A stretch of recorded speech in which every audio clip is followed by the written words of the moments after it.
She wasn't supposed to be there. But Janelle Carter had stayed late. And seconds before the shots were fired, the cleaner whispered 4 words, and saved a billionaire's life. Before we dive in, if you haven't already, make sure to hit subscribe and let us know where you're watching from in the comments below. Your support means the world to us. Thank you for being here. Now, let's dive into the story. Janelle Carter knew every echo in Arclight Tower by heart. She could tell if someone had passed through a hallway by the pattern of dust disturbed under fluorescent lights, or if the motion sensors on a floor were tripping out of sequence. She'd learned the rhythm of this place the same way a musician learns an instrument, by listening. Tonight, the rhythm was off. She adjusted the strap of her cleaning cart, the wheels whispering over marble, and moved silently across the executive floor. A place meant to shine. Meant to intimidate. But to her, it had long become familiar. The rug near the CEO's office had a new indentation, deep, deliberate. Someone had been pacing, harder than usual. Just beyond the glass wall, a single desk lamp glowed over a half-drunk espresso. Still faintly steaming. That was the part that made her stop. Graham Sterling always left the office by 10. Always. She waited until the cup was cold before she touched anything. That espresso hadn't had time to settle. Her eyes flicked to the security panel mounted beside the executive conference room. A red icon blinked where it shouldn't. The fire suppression system was in passive override. Maintenance never touched that at midnight. She froze. A flicker on the hallway monitor caught her eye, 2 seconds of looping feed, repeating over and over. Not a glitch. Someone had spliced the camera. She stepped back from her cart, heart suddenly loud in her ears. Then she saw them. 2 men in Arclight security uniforms, walking toward the server hall with perfect confidence, but they hadn't checked in on the comms. They weren't part of any shift she recognized. One of them carried a panel access kit. She knew what that meant. This wasn't maintenance. This was something else. Janelle's breath caught. She ducked behind a maintenance cabinet, every instinct from a long-buried part of her life roaring to the surface. She should walk away. She was just a cleaner. No one expected her to notice. No one ever did. But she did. She always noticed. Her training kicked in, quiet and sharp. Pattern recognition. Behavioral tells. Security protocol. The loops, the fire systems, the uniforms too pristine. They weren't trying to hide from everyone, just from one person. The elevator chimed. Graham Sterling stepped out onto the floor alone, phone to his ear, walking toward his office with the distracted calm of someone who thought he was safe. She didn't think. She moved. Sliding out from the shadows, she crossed the hallway in 4 silent steps. Be silent, she whispered, barely audible, and don't move. Sterling paused mid-stride, confusion flickering across his face. Before he could ask a question, the hallway went dark. A crack of glass shattered the air. Bullets tore into the space behind him. Janelle slammed the suppression override, flooding the corridor with dense white mist. He dropped to the floor. The shooters hesitated.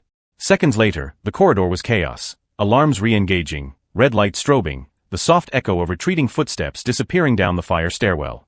By the time Arclight's internal security arrived, the attackers were gone, the camera feed scrubbed, and Sterling still lying stunned in a scatter of glass. He looked up at her like she wasn't supposed to exist. You, he said, voice low. How did you? Janelle didn't answer. She just stared back at him, heart still racing, her mind already calculating a dozen things at once. Escape routes, blind spots, what else had been tampered with. Because this wasn't random. This was planned. And whoever had planned it, had access. You're coming with me, he said tightly, getting to his feet. Now. Janelle hesitated. Not because she didn't believe the danger, but because the way he said it wasn't a request.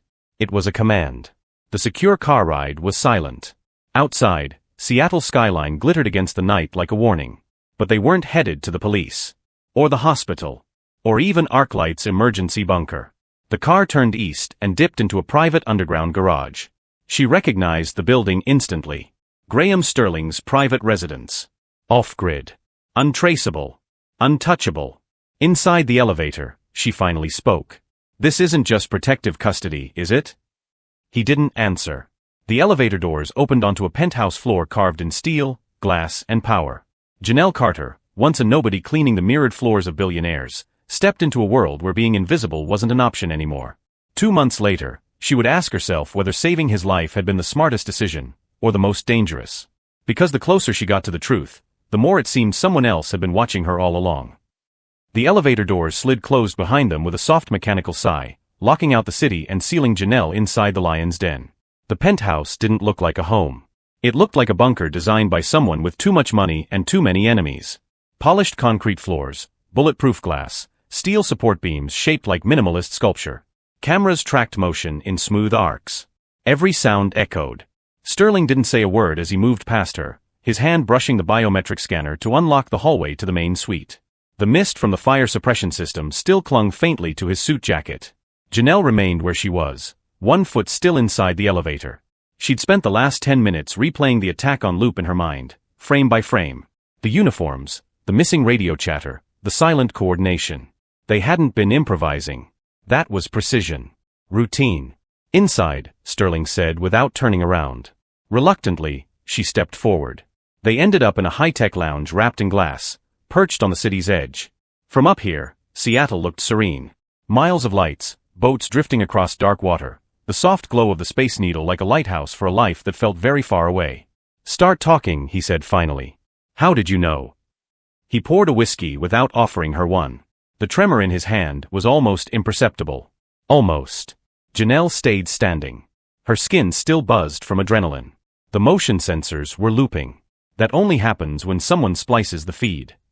Sterling turned, brows low. "And you just happened to notice?" "I notice everything." Her voice was steady, but inside, her pulse hadn't slowed. The fire suppression system was in bypass mode. Two men walked past me in arc-light security uniforms. Perfectly clean gear, perfect posture, no comms. No one on night duty is that polished. "So you assumed they were fakes?" "I knew," she said quietly. "They moved like a team." "And that's normal for a janitor to know?" There it was, the suspicion behind his charm, the curiosity with teeth. Janelle took a breath. "It wasn't always mops and bleach. I used to work in data compliance. Pattern recognition. Fraud detection. I got good at seeing things people wanted hidden." He studied her in silence for a beat too long. "You don't get from corporate to janitorial without a scandal." "No," she agreed. "You don't." Sterling sipped his drink. "You were blacklisted." "Whistleblowing," she said. "Wrong company, wrong time. My brother warned me not to get involved. I didn't listen. He paid the price for it." He looked away for the first time, toward the skyline. Something in her tone must have touched a raw edge. "That's why you didn't run. When you saw the setup." Janelle shrugged. "I've already lost everything once. I didn't want to watch someone else walk blind into the same kind of betrayal." He tilted his head slightly. "You think I was the target?" She met his eyes. "You weren't meant to make it to your office tonight." Sterling's jaw tightened. "I had a meeting scheduled at the last minute. They canceled 20 minutes before I arrived." "Exactly." Another long silence stretched between them. Then, his phone buzzed on the table. He picked it up, read the message, and set it back down without a word. "Let me guess," Janelle said. "No footage. No entry logs." "No traces," he confirmed. "And security didn't even register the gunfire until the suppression system kicked in. Which you triggered." "I diverted the mist to that corridor. It bought us 6 seconds." His mouth curved, not a smile exactly. "But close. You saved my life." "I interrupted a timeline." "Same thing to me." He turned and walked toward the tinted glass, silent again. Janelle's eyes flicked to the reflection behind him. No tailing movements, no shadows from outside. But her nerves still screamed. Something was wrong here. Still wrong. "You said earlier," she said, stepping forward, "that you were taking me with you for my safety." He nodded. "And yet you brought me to your residence. No press. No bodyguards. Just surveillance and glass." He raised an eyebrow. "You think I'm lying?" "I think," she said slowly, "you're not just protecting me. You're vetting me." The look he gave her was unreadable. "You saw the ambush before it happened. You knew how to respond under pressure. You knew how to use building systems you're not supposed to access. If I were in your position, Mr. Sterling, I'd be asking myself a question. Which is, how long has the cleaner been watching me?" Sterling turned fully now. His eyes weren't stormy or cold. They were sharp, calculating. "Are you saying you have been?" "I'm saying I notice things," Janelle replied. "Like the fact that your COO never uses the main elevator after 9 p.m., but his keycard showed access at 11:42 tonight. Or that the emergency override for the fire system was left unsecured, like someone expected it to be triggered, but not by me. He blinked. Once. I'm not the only one watching. Sterling's expression finally shifted, only slightly, but she saw it. A crack in the confidence. A hint of fear. For a man like him, that meant something real. They both turned at the sound of a soft chime, entry alert. Sterling crossed to a panel on the wall, checked something on a touchscreen, then locked the system down. Security team doing a sweep, he murmured. Standard procedure after a breach. You trust them? I used to. Janelle nodded slowly. Then you've got a problem. He looked at her again, longer this time. Then he did something unexpected. He extended a hand. Graham Sterling. Janelle glanced at it, then shook it. Her fingers were still cold from the mist. Janelle Carter. Another buzz from his phone. He read it, then said quietly, someone tried to scrub tonight's override logs from the internal server. We have a trace on the attempt. It came from the CFO's encrypted profile. Evan Dre? She asked. He raised an eyebrow. Janelle smiled faintly. Like I said. I notice things. He stared at her for a long moment, then crossed to a second console and keyed in a security override. The windows slowly darkened. Metal shutters slid down over the balcony. You're staying here tonight. Janelle folded her arms. I don't need. It's not up for debate. Then it's not just about keeping me safe. Sterling met her gaze. No. It's about finding out how deep this goes. And I don't trust anyone else in my building anymore. A soft click behind her drew her attention. The elevator had locked itself down. She was officially a guest, and a prisoner. Janelle exhaled slowly. She traded one danger for another. The first had come with bullets. This one came with silence. And secrets. Later, when the lights in the penthouse dimmed and the city outside fell into rain-soaked silence, Janelle sat at the edge of the bed in the guest suite, watching the wall-mounted screen scroll through the building's security feed. One camera, just one, blinked out for half a second and came back online. The same hallway she'd walked through 2 hours ago. The same loop pattern.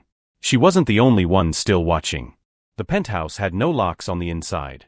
Because no one inside was meant to leave. Janelle Carter stood in the center of the main suite. 32 floors above the street. Trapped in a box of glass, silence, and wealth. Sterling called it a safe house. But to her, it looked a lot like a vault.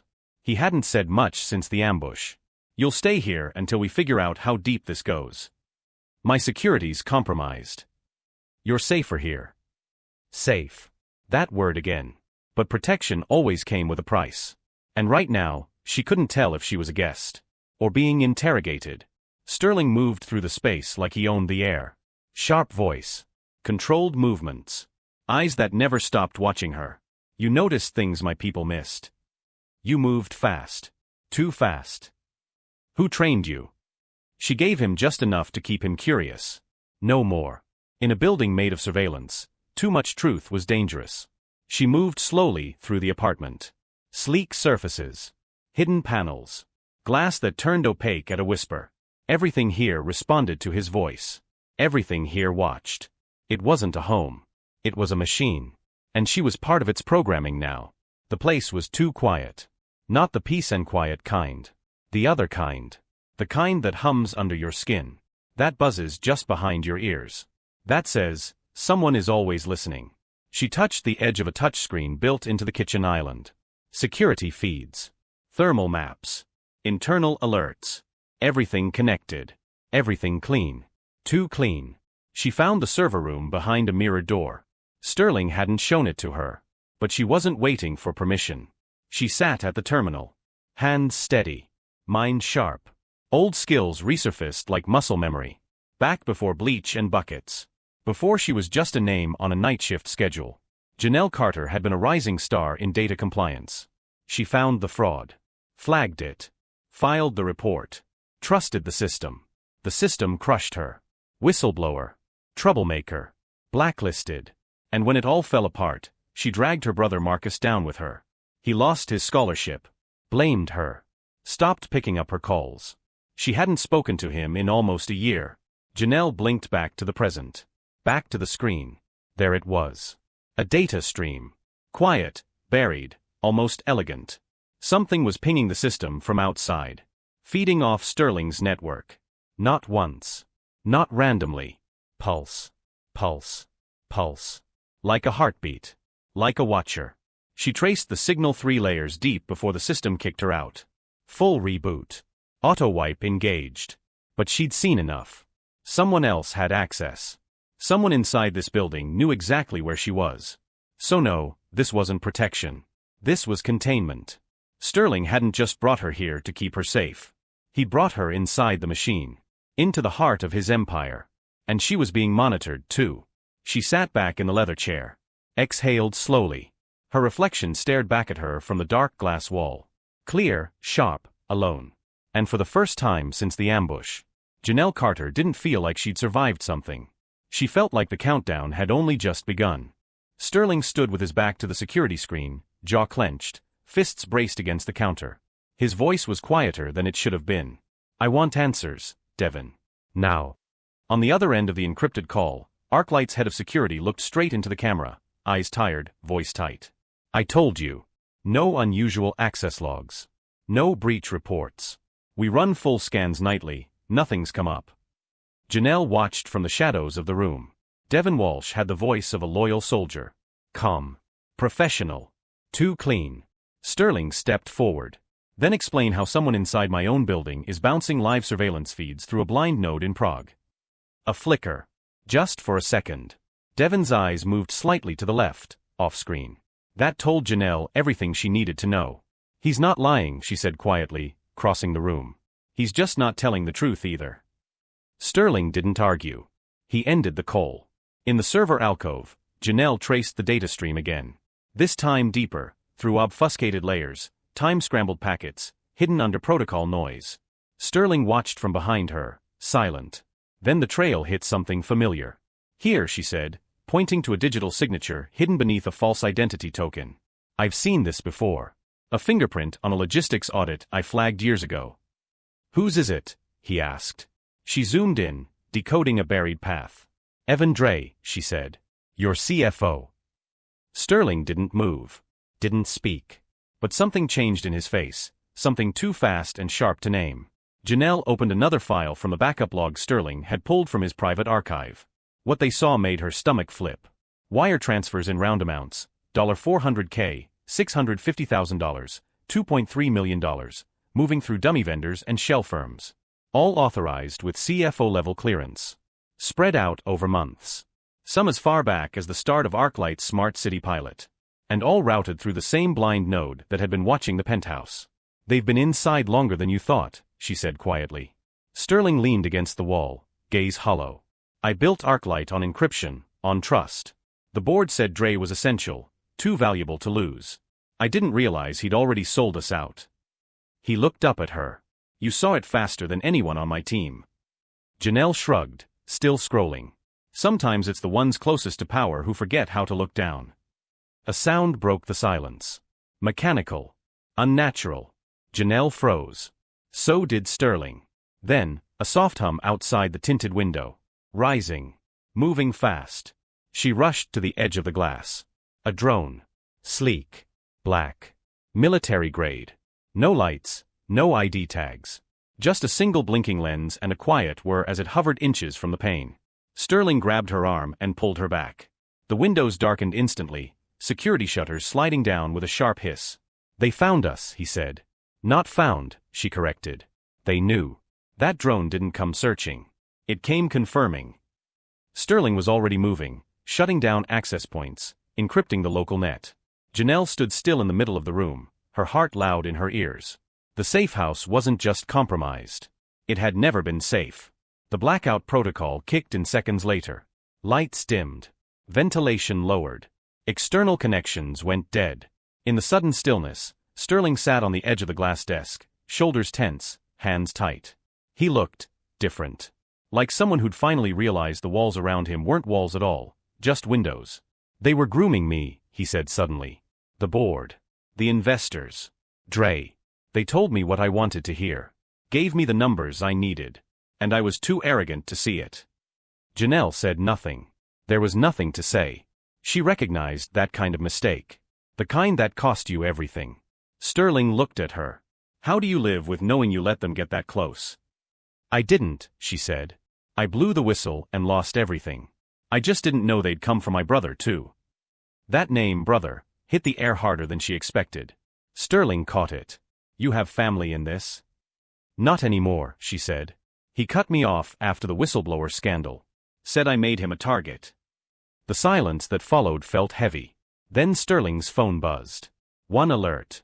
Unmarked number. No preview. He tapped the screen.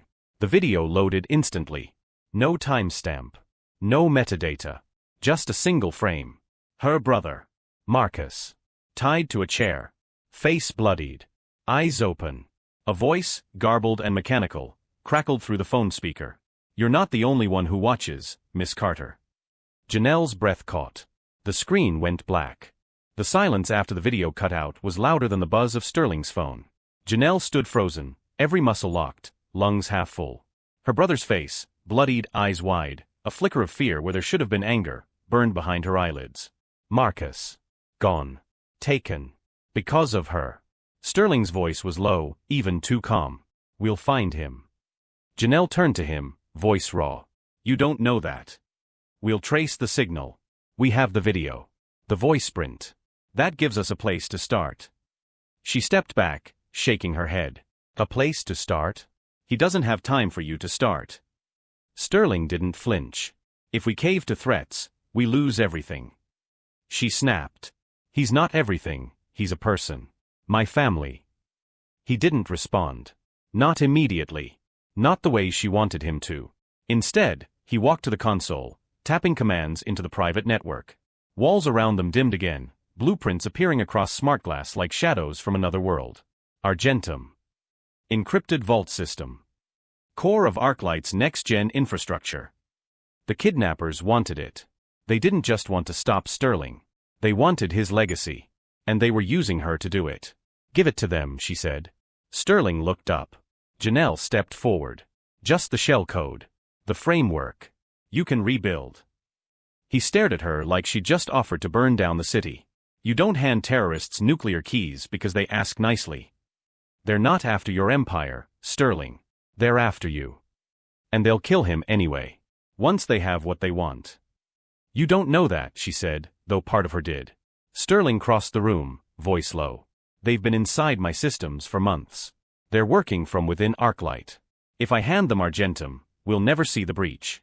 You think they'll stop at your brother? Then what? She demanded. Do nothing? Let him die to protect some encrypted infrastructure. He took a breath. No. We find them. We stop them before that happens. Before, she repeated, bitterness rising. You think we still have a before? The air between them snapped like a drawn wire. They stood apart, two people with too much in common and no idea how to bridge the distance. Finally, Sterling turned back to the screen. Help me map the digital path of the video. We can cross-reference with packet timing. Maybe even device signature leaks. She moved beside him, hands already moving. The old rhythm returned. Track, decode, isolate. If we get signal degradation in certain bursts, she said, we might triangulate a physical location. Or at least eliminate ghost nodes. Their voices dropped into sync. Fast. Focused. Fractured. Code opened up. Trace logs unraveled. Firewalls spat data. You're good at this, he murmured. I used to be better, she replied. Before the silence. He glanced at her. She didn't look up. I gave up everything for a cause that didn't care if I drowned, she said. Marcus was the only one who stood by me, and I destroyed that too. Sterling's voice softened. You didn't destroy it. They did. He warned me, she said. Told me it wouldn't end well. That power always eats the ones who speak against it. Sterling's hand hovered near hers, then moved to a different command line. I grew up watching power crush people, he said. That's why I built ArcLight, to prove there's another way. But maybe I've just created a prettier version of the same machine. She looked at him, eyes tired. He looked back. For a second, the glass between them cracked. Hours passed. Signal trails, overlapping codes, compromised subnetworks. The two of them worked in a rhythm built from adrenaline and regret. Then the pattern shifted. A familiar delay, small, but consistent. Latency spike from the trace path. Bounce back from a local node. Sterling leaned in. No way, he said. Janelle scanned the routing data. That's not possible. It was. She'd seen that delay signature before. Sterling's expression darkened as he keyed the command to reroute the trace's origin. A location pinged on the digital map. Arclight headquarters. For a long time, neither of them spoke. Janelle stared at the building schematic glowing on the wall. The same tower she used to clean. The same floors she used to whisper through like a ghost. Someone inside your company, she said quietly. Someone with full access. They're the one pulling the strings. Sterling exhaled, slow and hard. It's not just Dre. No, she agreed. It never is. He stepped back from the screen, hand in his hair, posture finally cracking. I built this thing with the belief that information could be used to protect people. Now it's being used to destroy them. Janelle folded her arms, heart pounding. Then we take it back. Sterling looked up at her. You in? I'm already in, she said. My brother's life depends on it. They stood in silence. No promises. Just mutual gravity. Then Sterling's phone buzzed again. This time, a live location ping. Downtown. A dead zone. The message was simple. You have 48 hours. Bring the files. Or he dies. The sky over Seattle bled into fog and shadow as Janelle slipped through the maintenance access beneath Arclight Tower. A week ago, she was cleaning this place. Now she was breaking in. Not through the front, not with clearance. Through the skeleton of the building, the forgotten veins. Service corridors, emergency stairwells, duct runs that only night crews and janitors remembered. Behind her, Sterling followed without a word. Black hoodie. No phone. No watch.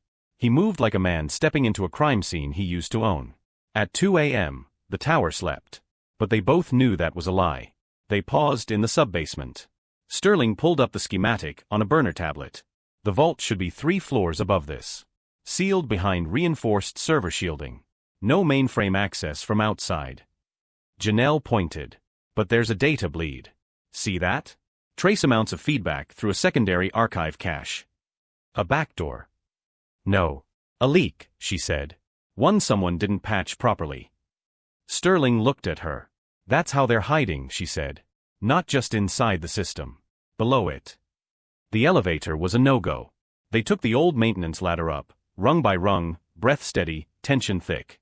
By the time they reached archive level 3, both were slick with sweat and adrenaline.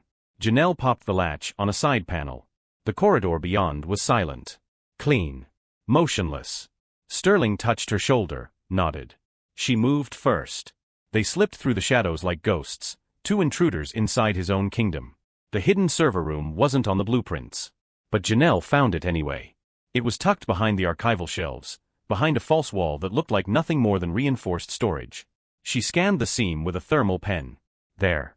She tapped twice. A soft click. The panel slid open. Inside, cold blue lights pulsed over racks of drives. Air cold. Hum constant. It wasn't just hidden. It was active. Janelle stepped forward, scanning the data streams. Thousands of files, constantly copied, mirrored, routed. All of this, she whispered, is watching you. Sterling looked around like he was seeing it for the first time. This is where they've been collecting it. Every camera. Every keystroke. They built their own shadow net. And used your architecture to do it, she added. Without ever triggering a single flag. His voice dropped. Dre's smart. But he didn't do this alone. No. This is bigger. She slid a flash drive into one of the secondary ports. Downloaded a packet of logs. Decoding protocols. Transaction echoes. She paused. There's a name here. Sterling leaned in. Argentum Protocol, Mirror Custodian, Dre, E. Secondary Approver, CFO Assistant, Ayanna Maller. Janelle's eyes narrowed. That's his assistant. Barely out of grad school, Sterling said. I thought she was harmless. Janelle stared at the screen. Sometimes the ones who smile the most are the ones who don't blink when they cut your throat. They didn't have long. Sterling wiped the sweat from his neck. We need to get this back to the penthouse. Analyze everything before we lose the trail. Janelle hesitated. There's something else, she said. Something we need to check. He frowned. Now. I don't think Marcus is where they said he is. Sterling stiffened. The message said downtown. It was a misdirect, she said. If I were hiding leverage, I wouldn't risk proximity. I'd use noise and reflection. Give just enough truth to sell the lie. Sterling nodded. Where then? Janelle thought fast. The West Distribution Hub. You've got a satellite office near the docks. Sparse staff. Minimal oversight. Network shows data pulses, they're matching the ransom video compression. Encrypted relay, Sterling muttered. Smart. She pulled out her burner. Pulled the coordinates. We go now. They exited through the archives and slipped back into the maintenance shaft. As they moved, Sterling finally spoke. I used to think control meant security. That if I could monitor everything, I could protect what mattered. And now? She asked. I'm starting to realize surveillance is only as good as the people behind it. They moved in silence for a while after that. When they reached the ground level, he stopped her before they stepped into the loading corridor. Janelle. She turned. If we don't make it out of this. Don't, she said. We're not dying tonight. He gave her a tired, lopsided smile. You always that sure of yourself? No, she said. But I'm sure of you. And that scared her more than anything. Outside, the wind had picked up. Janelle climbed into the driver's seat of the blacked-out van Sterling had acquired. They didn't speak as they sped through the warehouse district, lights flickering past like ghosts. But in the silence between them, something had shifted. It wasn't trust yet. But it was something like gravity. 20 minutes later, they pulled up to the West Hub. The building loomed like a forgotten husk.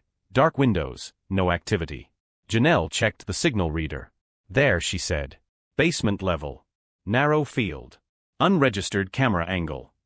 They moved quickly, quietly, Sterling covering her 6. Inside, the air was damp, metallic. A low hum echoed from the ventilation. They found the stairs. Down.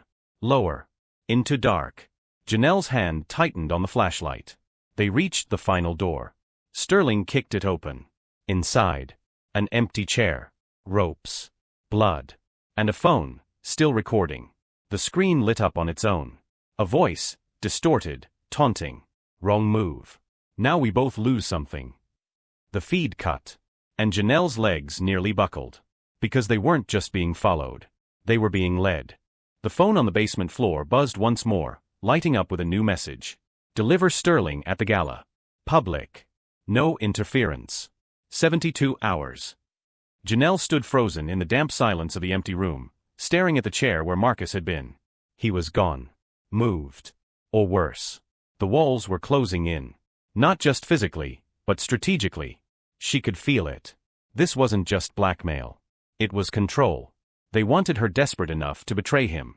Back at the penthouse, Sterling paced the edge of the glass like a caged wolf.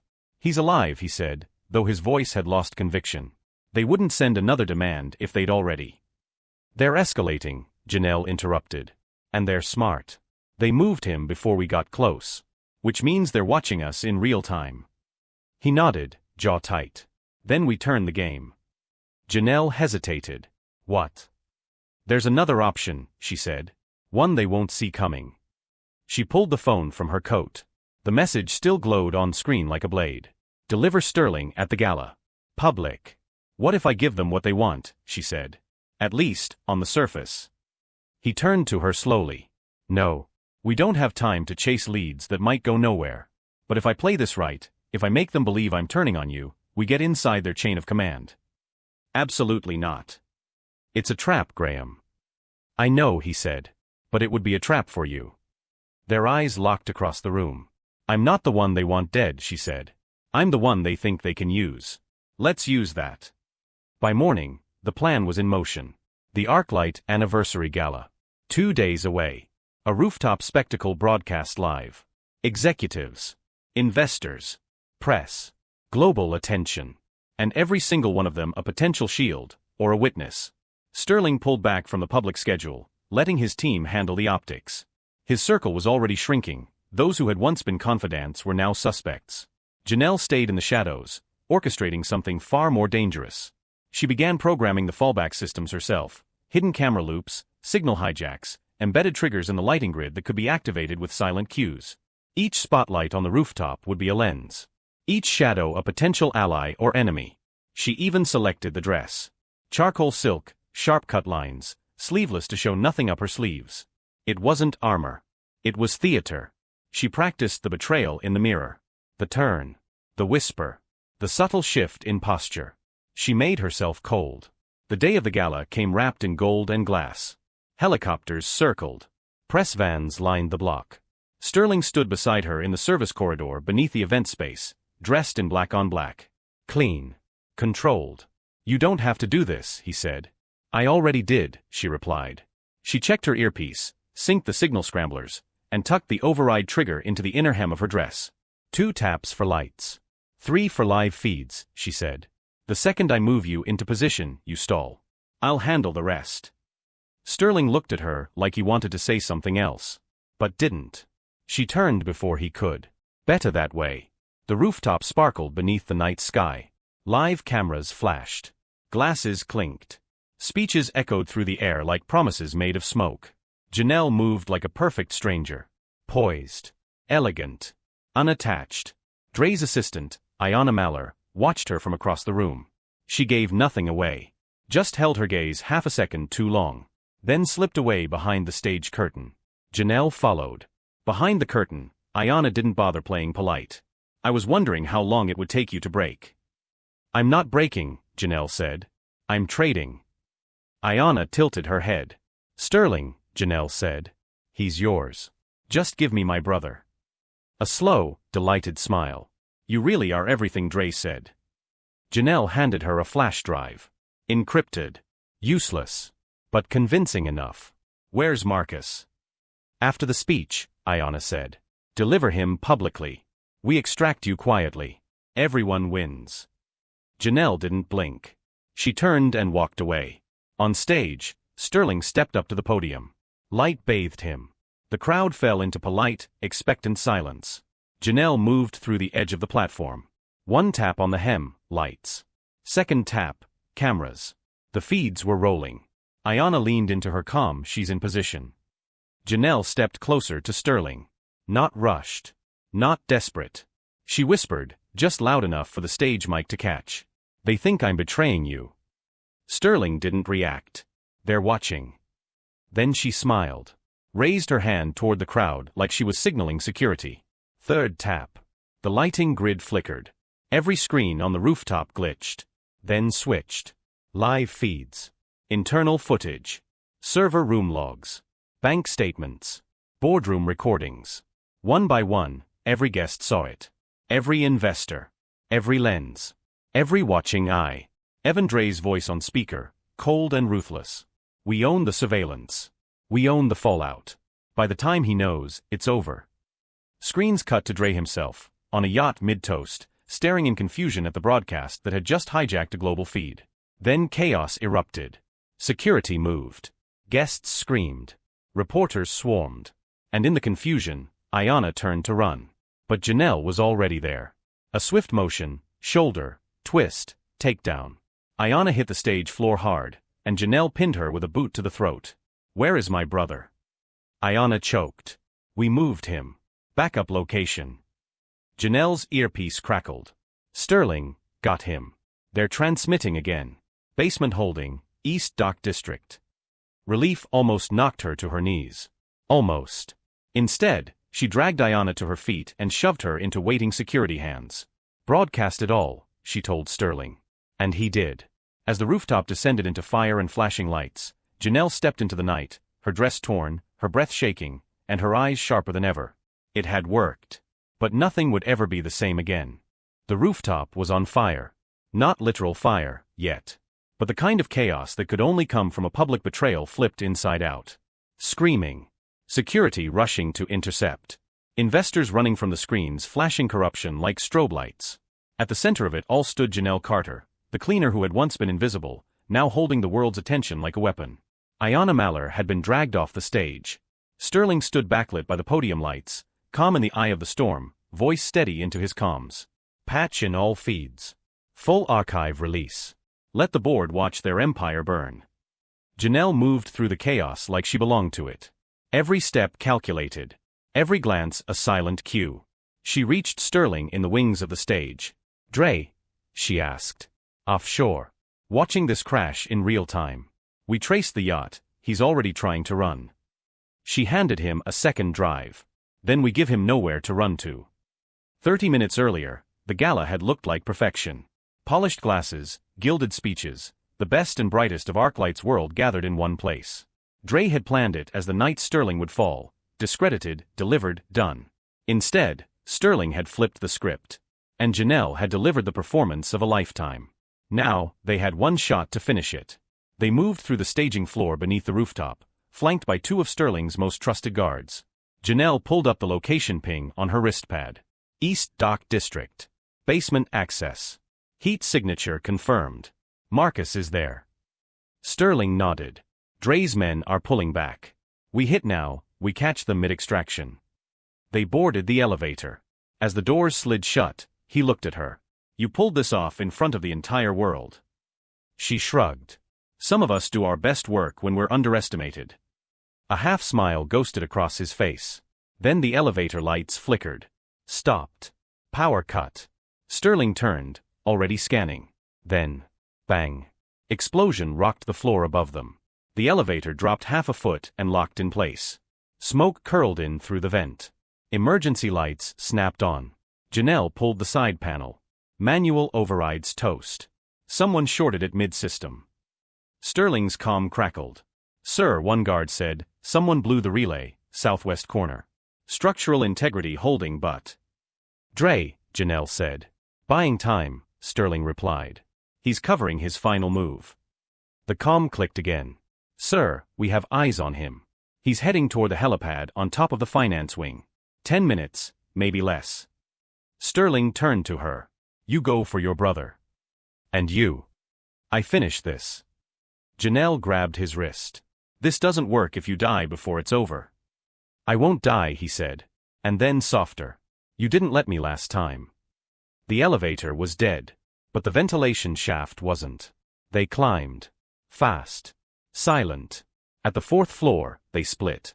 Janelle veered east, ducking into a corridor laced with emergency lights and overturned chairs. Sterling disappeared into shadow. Basement, East Dock District. It smelled of concrete, mildew, and panic. Janelle swept the corridor, weapon drawn. The thermal tracker buzzed once, then pinged. Room 7B. She kicked in the door. Marcus was inside, alive. Bruised. Gagged. Tied to a chair bolted to the floor. His eyes went wide when he saw her. Janelle rushed forward. Cut the ties. Janelle. His voice was rough. What the hell is going on? She didn't stop moving. Later. We're not safe yet. She pulled him up. Supported his weight. Moved fast. But as they reached the hallway, two men turned the corner. Not guards. Hired killers. Janelle fired first. One dropped. The other raised his weapon.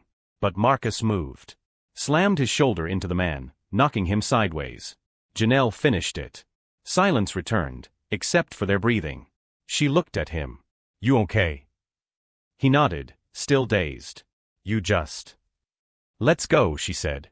There wasn't time for the reunion they deserved. Only time to survive. Rooftop, finance wing helipad. Sterling moved like a ghost. 3 guards. One helicopter spinning its blades slowly, warming up for departure. And one man in a tailored suit standing near the edge, back to him. Dre. Still composed. Still powerful. Still wrong. Graham, he said without turning. Didn't think you had the stomach for it. I don't, Sterling said. That's why I brought the cameras. The rooftop lights clicked on. Drones hovered above them, streaming live. Dre turned slowly. I built this with you, he said. You don't get to throw me to the wolves. Sterling stepped forward. You sold it while I was still building it. Sold me. Dre shrugged. It's all business. Sterling's jaw clenched. Not tonight. Dre moved for his weapon. But Sterling was faster. He tackled him backward, hard, into the glass wall of the rooftop atrium. It shattered. Symbolic and real. They crashed through, hitting the marble floor below with bone-jarring force. Sterling rolled off him. Stood. Bloodied, shaking.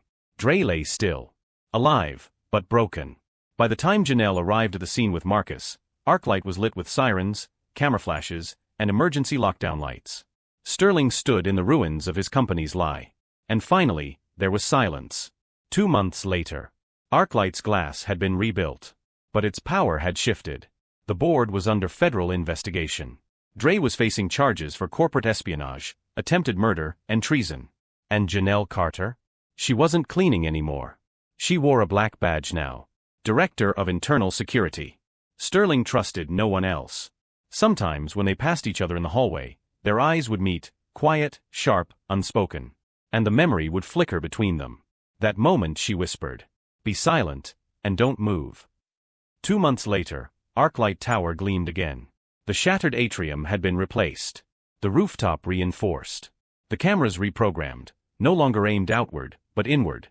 The empire still stood. But it didn't belong to the same people anymore.